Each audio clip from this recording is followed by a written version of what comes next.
Guys, na-receive na mo ang item sa kuhan kaning pan sa video. So, pan sa aircon video.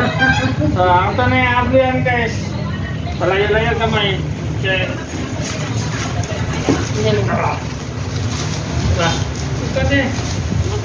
Okay.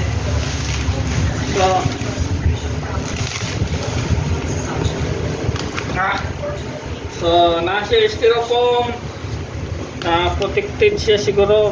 Tanaw lang na to ang damage. Isa. Panani.